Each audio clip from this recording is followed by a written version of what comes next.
Welcome to my YouTube, Intractable Daily. I thought I'd talk today about a difficult disorder that I go through, and it's despite the ferocity of the pain that I have in the pain suicide diseases and other things. This is something that truly bothers me to a degree that's hard to explain to another person. I think it's even hard to explain to a person who has Crohn's and colitis.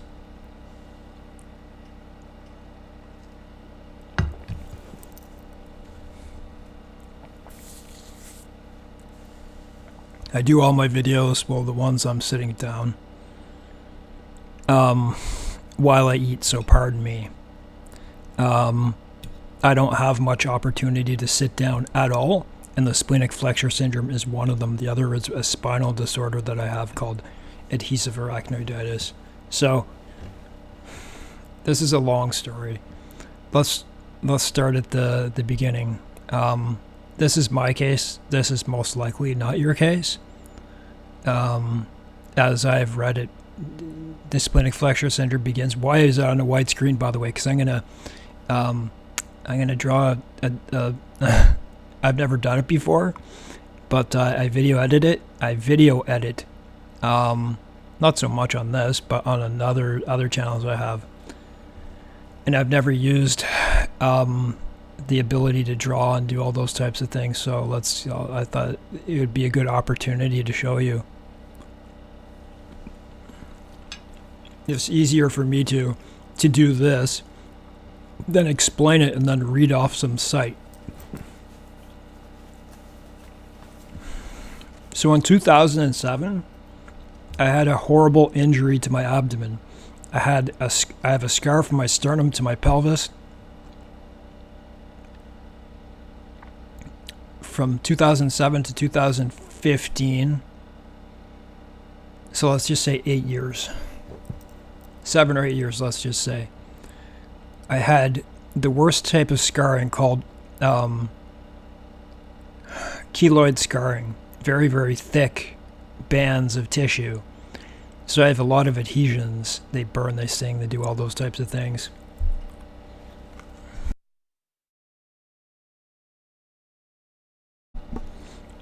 I believe I may be the only person on the internet, not patient, but like a sufferer, who actually started making videos on this topic. And I'll tell you something. I don't believe this is a common disorder, okay? And I say that because I went to the hospital once, and it wasn't for this. It was for my gallbladder. And I started to tell the woman, the female doctor, that I had the splenic flexure syndrome. You know, I told her the symptoms and how the gallbladder was making the splenic flexure syndrome worse. And I started talking about it, and I said, yeah, it's uncommon. She said, it's not uncommon. I said, how do you know? And, but what she had in mind wasn't the same thing that I was going through.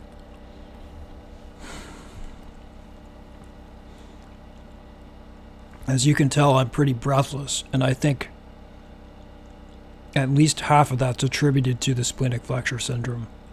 It gets better as I sit down, and my medications help me, and I'm eating.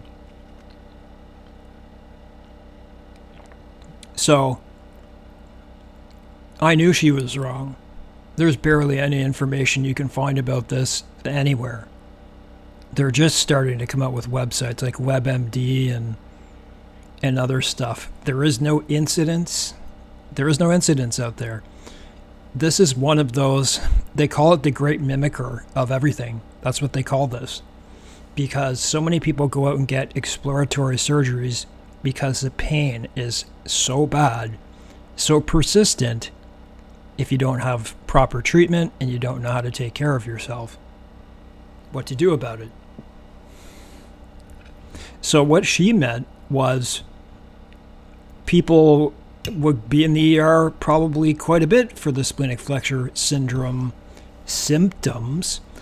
So when people drink alcohol, like they go out and they drink a lot of alcohol, people are obese. You don't even have to be obese. You can just eat a lot of chocolate, you know, that type of stuff. You can get so much upset that it goes into your transverse colon, up into your splenic flexure, and it can't turn. And when that happens, you get so much colic, and you get pain through your back, through the front. You feel like you're having a heart attack. And that's why this is very serious, because people just don't know what it is. So what the woman was pertaining to was a temporary thing. Intractable. This is intractable, what I have. And it does not stop. But in my case, I wonder if it could have a cure, because mine's mechanically driven. And that's why I'm different than most people. Most people, they just get theirs come out of nowhere. And you can't do anything about it. So mine was caused by my adhesions. And I'll explain that. From an injury in 2007.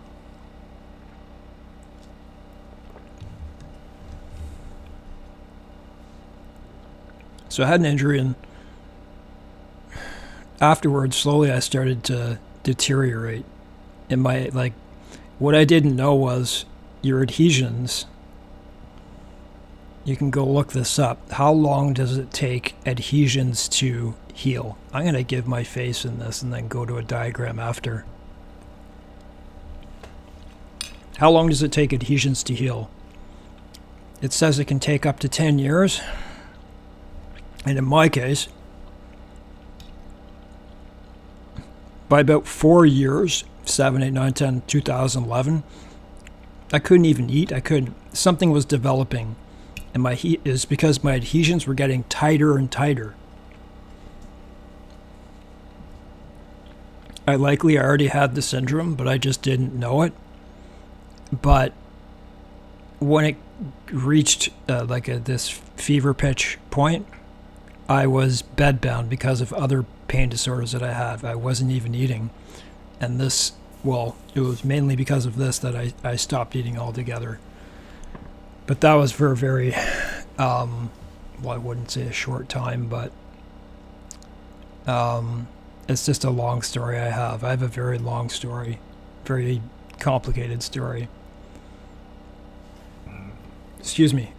2015, let's just say I was bedbound, okay?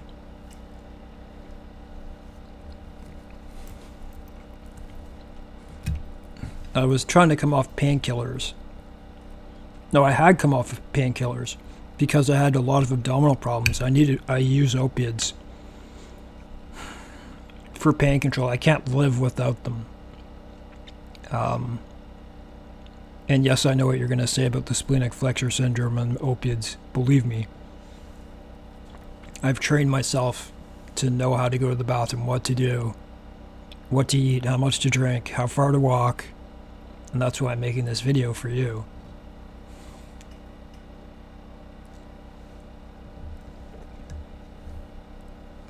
I got a lot of comments in my other splenic flexure syndrome videos. There's a lot of, I wouldn't say there's a lot of people, but there's enough people asking questions and wanting to know more. So in 2015, I'm lying in my bed, and I was in my bed at that point for a number of months. All of a sudden, I remember it was like 12 midnight. I got this really, really, it was acute, nagging pain.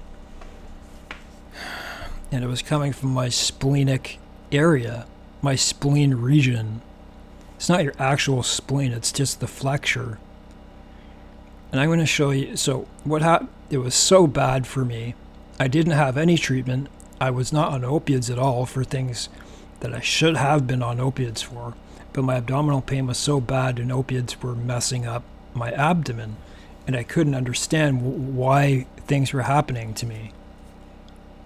So, pardon me, I just have to check something here. I gotta check if my settings are correct. I forgot to do that. Alright, let's just hope this plays. Is that 81? Okay. Well, I'll do this. I would make it longer, but I don't trust something here.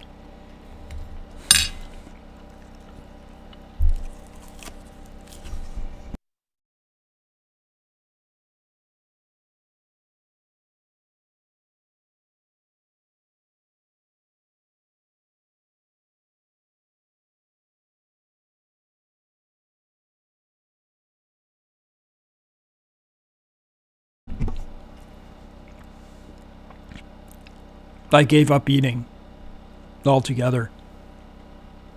I gave up eating because I already had a horrific scar, adhesions.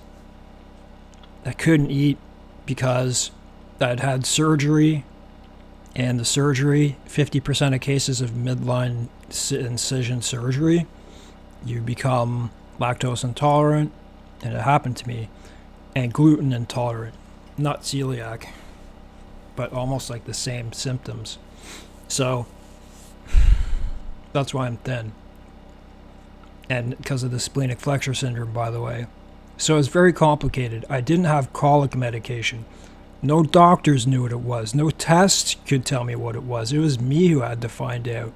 It took quite a while, but I did. When I actually got back up on my feet with opiates, I found myself having to pace back and forth, put my hands in my abdomen to pull my flexure. You have to put, I had to put my hands up into underneath my rib and push it down to get it because it hurt so much. It was stuck in my side. It was literally feels like there's like a bar in your transverse colon. Almost all foods make you sick, and people don't understand this. They're like, oh, you should gain weight. You should eat this or eat that. You have no idea. You have no idea. To find a healthy diet was nearly impossible for me, and the only healthy one I can eat actually causes kidney stones. Because of those kidney stones, thank God I found out a way to stop those stones through eating oranges. Because you have to eat, right? I'm like 120 some pounds. When I used to be 100, I was about 187 pounds. Like in good shape, no fat. Like barely any fat.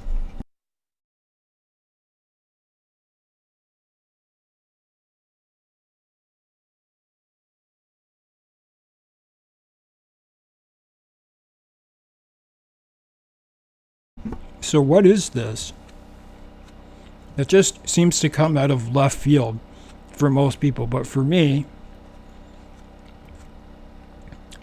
it came on very quickly. It came on like this, like the flick of a finger, but it had been building, and then it just got really bad. I think for most people, it just happens like overnight. You literally wake up with it. You probably wake up because of it. So I'm going to draw something here.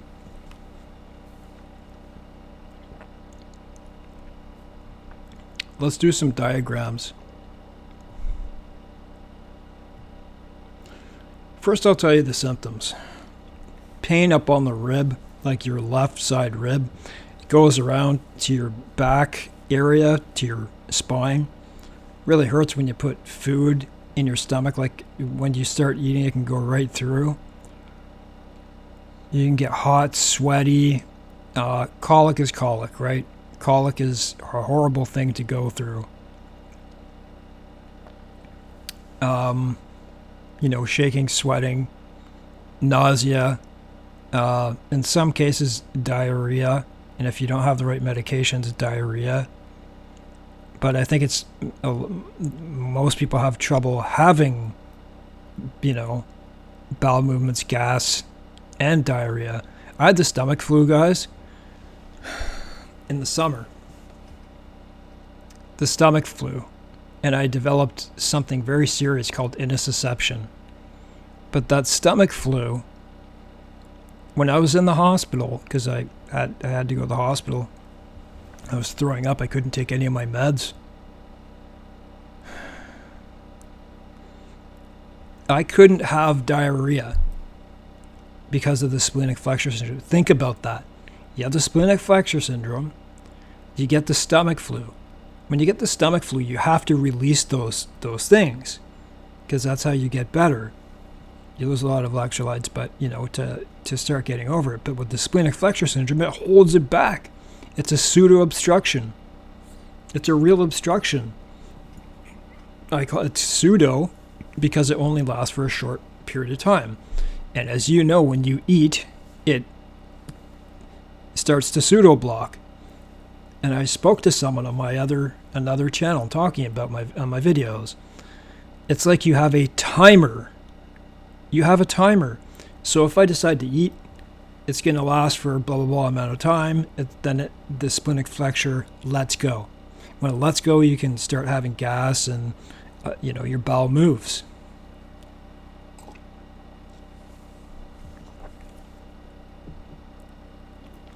There's no worse disorder in the abdomen because there's so many things that can go wrong with this. They think it's a form of like a super IBS. I don't agree. I don't think it has anything to do with that. And I developed mine because of mechanical obstruction. I had surgery in the splenic flexure area in another spot. I think that'd be one way to prove it kind of isn't, but who knows, I could be wrong. What am I eating here? I only eat one big meal a day. The other, I eat small meals. I save my big for last.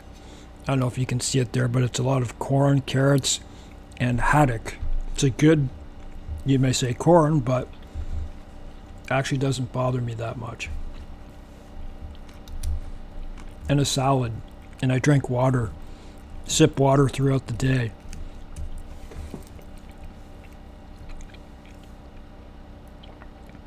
You're going to have a hard time getting a diagnosis, if at all.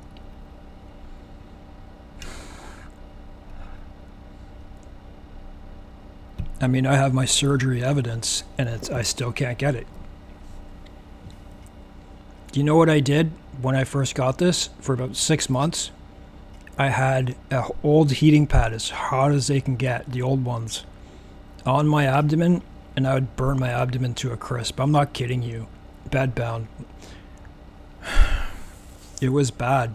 And then I developed a bad habit of pushing my hand in my gut because it hurt so much that it was turning brown too because I was doing that. I couldn't stop doing it. It was so painful. You can't be around people like you don't want to be. It causes like an intensity in you because it's like you have this big metal bar stuck right across your transverse colon. So I'm going to do some diagrams.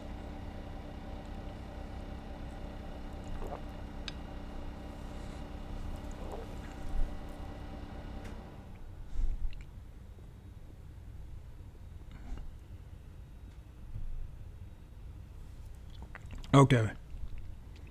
So I'm not going to draw a person. I'm just going to do, let's just say that's the ascending colon, and then it goes like this, and that goes, say a normal person's flexure would go like that, right? But in the splenic flexure, it goes like up, like this. Let's just say it goes down and like that, okay?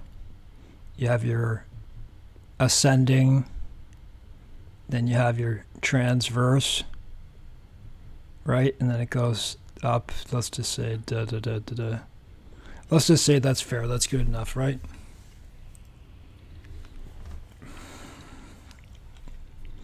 Let's just say one of your lowest ribs is here,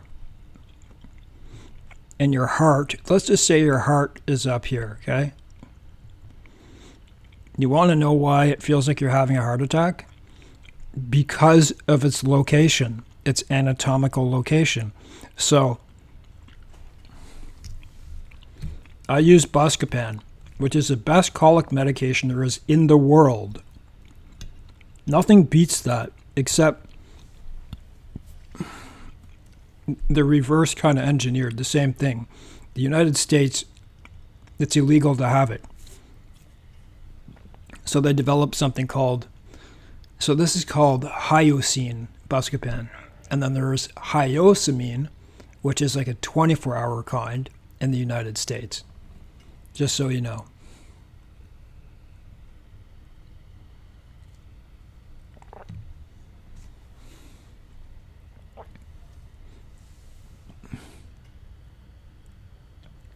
Completely non-addictive. Why did they ban it in the States? Because of its side effects profile. There was something stupid that happened, and they didn't. I don't know why. It's non-addictive and whatever. I'm in Canada, so I have Buscopan, but I mean it's not a prescription, which it used to be, unfortunately. So I don't know. It's about, let's just say, anywhere from 25 to 50 cents a pill. I take one single 10 milligram at each meal. Without it, I'd be on my ground. I'd be on the ground. You see how what I'm doing here? I'm eating green as I'm doing this to help me go to the bathroom when I wake up. I'm very strategic in what I do. If you watch my channel, you'll understand why. I have over a dozen pain disorders. And so, like, I always looking at the time, I'm always... So picture this. Let's just say this is your head right here, okay? And let's just smile. You eat something. Let's just say it goes down into your stomach right here, okay? This is your rib. This is your transverse colon, right? Descending. Pardon me, this is my dinner, right? So.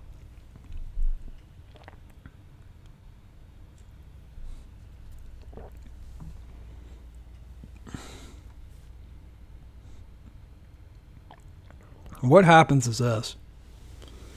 When you go to eat something, and it goes down, your trachea, it goes down, it goes into your stomach. Let's just say it lands in right here, okay? There's your rib. There's your flexure. There's your heart right here would be like, say, more down here, okay? Those things are in such close proximity to one another that what happens is, say you eat something that makes you sick, which is pretty much most of the time, unless you found something that really helps you. What happens is, at that time that you decide to eat, everything that is in here already, okay, gets trapped. It just knows. You have like little muscles on the bottom of your in your colon that move things along, and it just gets beats up against there,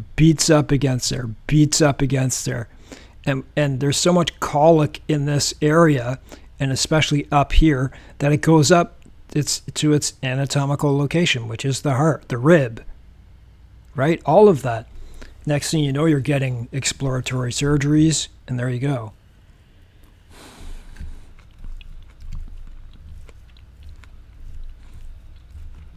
So what did I mean about a timer? Slimer. You eat something. Okay, let's just say it's 1 o'clock in the afternoon.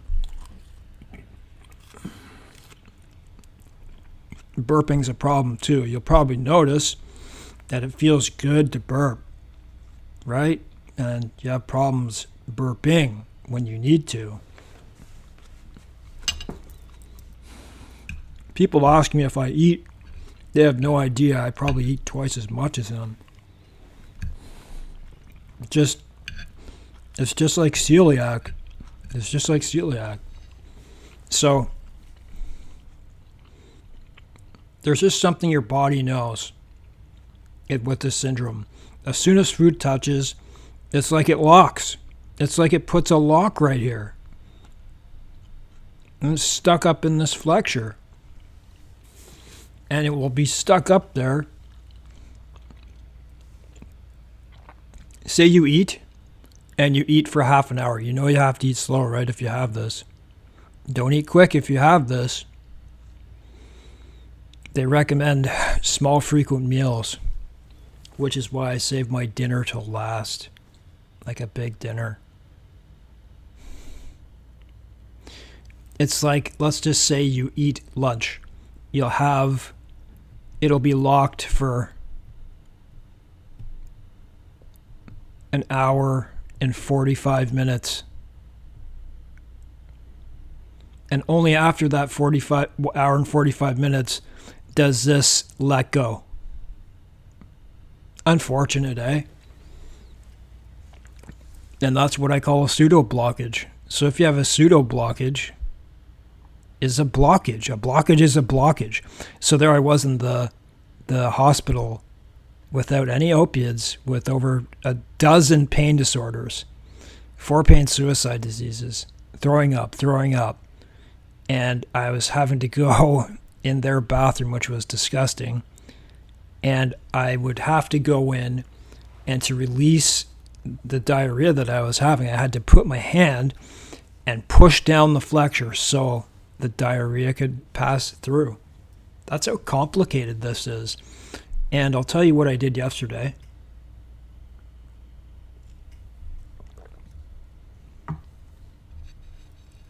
I don't know if it will work, but I called Rare Diseases NORD,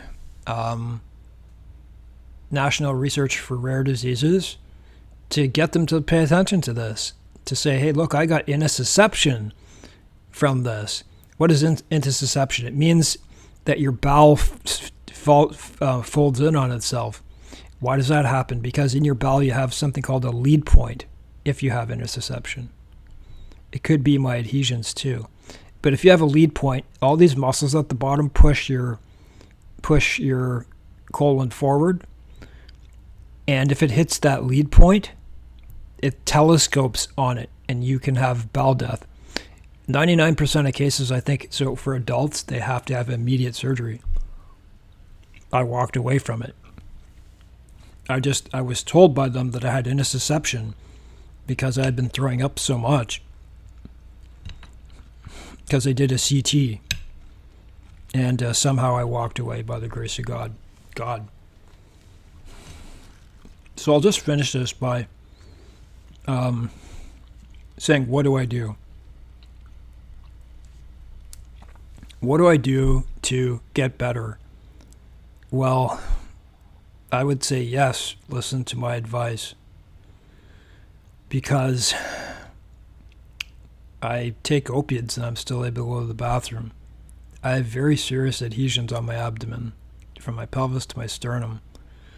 I take opiates and I'm still able to achieve relaxation. And I'll tell you what foods I eat. Just give me a second, please.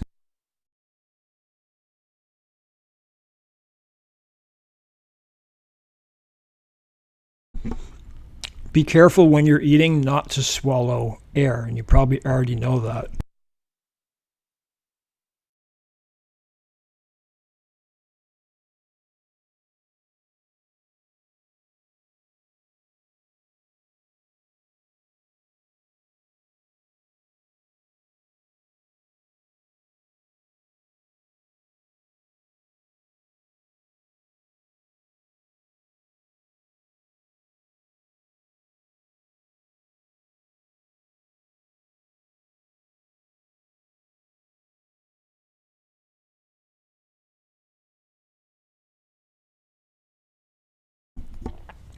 I'm not used to this program, so like with, if your life means that much to you, then you'll try to buy these. You may find yourself having to go on eBay. eBay is actually pretty cheap. If you order from Malaysia, you might be able to get it right now for 25 cents a pill. You may get free shipping too. Keep looking through all the things.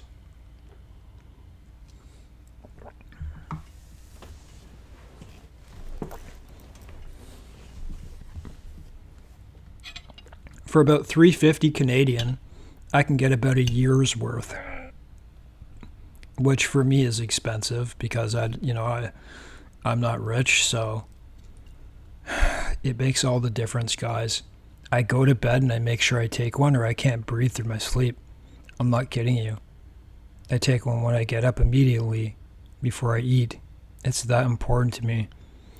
But I have gallbladder attacks and kidney stones too, but I'm telling you, before I had those things, I needed this. How do you expect to excel in life? Don't worry about addiction. It's not addictive. Just like taking a Tylenol. Not even. It's not bad for you at all. It's just not one of those things. It's an anticholinergic. It's a smooth muscle relaxant. So all those spasms you're having up your throat and all that, it helps relax it. So this is what I do exercise dietary wise, and then I gotta stop this video.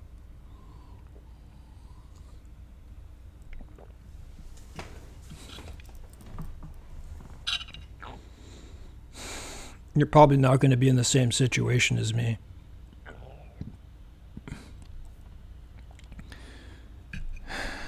I wasn't able to walk for almost a decade because I have a spinal disorder called adhesive arachnoiditis. It's like MS, but much more painful in the legs and lower back.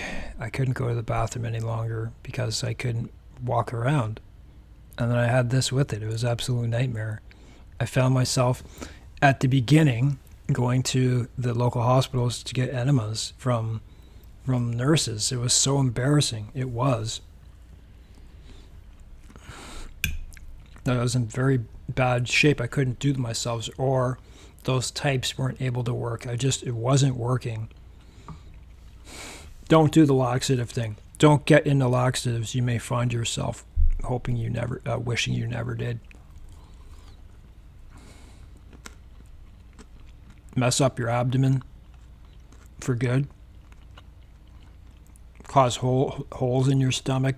Wear stuff away. That stuff is just sick.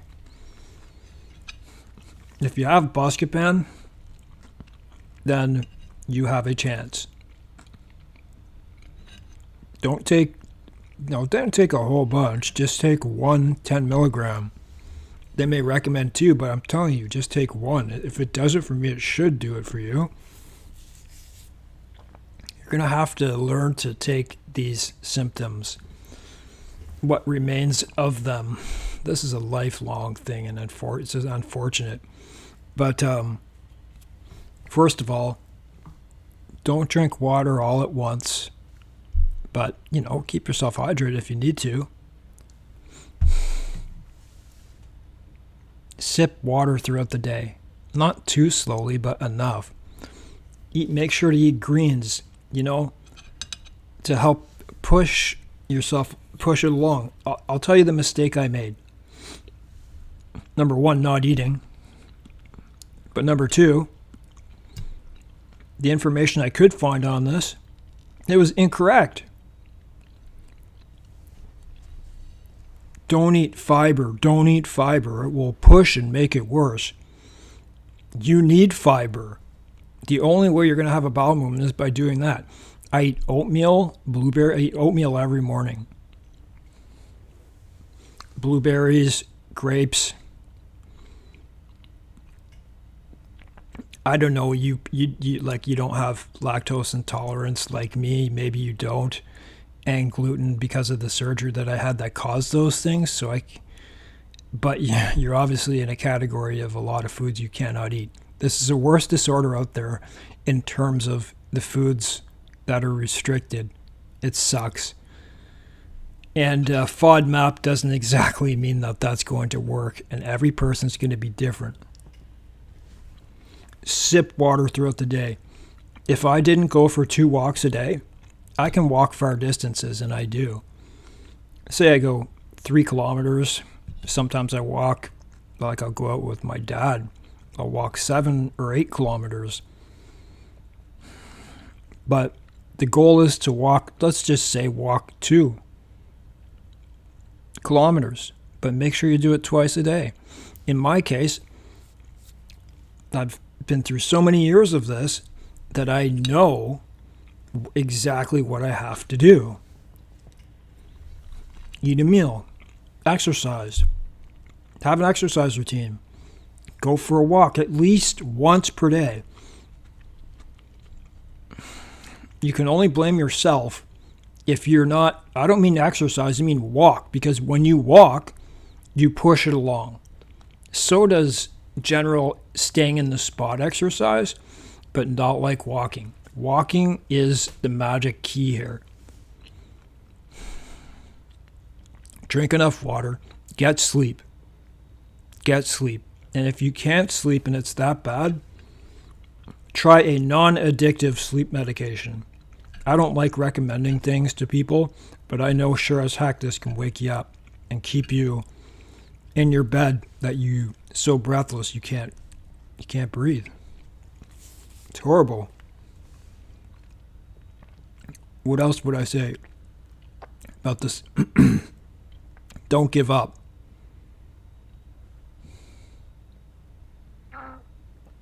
This was very heavy on my life.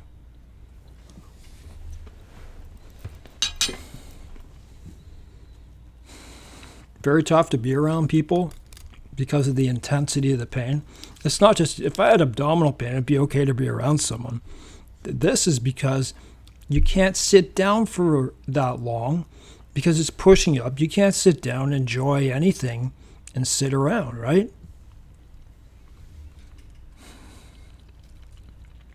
And obviously the Buscopan, the smooth muscle relaxant, so you don't throw up. Because you may find yourself in a lot of nausea. And here's the last thing I'll say about this. So take a look at this diagram here. What can happen is, say I eat my first meal of the day, okay? I exercise, I do whatever. I take my first meds of the day, okay? I take my pain meds, I eat. Let's say I wait, here's zero hour. And then I go. And then it's 5 hours later. So I'm eating small frequent meals in between, like small snacks and stuff, say like cereal. And when it comes to coming to take another dose of meds, and I take my meds at this point, all of a sudden, everything that's built up in the transverse colon, all those 5 hours that whatever it is, what I was doing, drinking, eating, exercising, swallowing air from exercising, it's going to come back on you. And the cycle is going to start over again.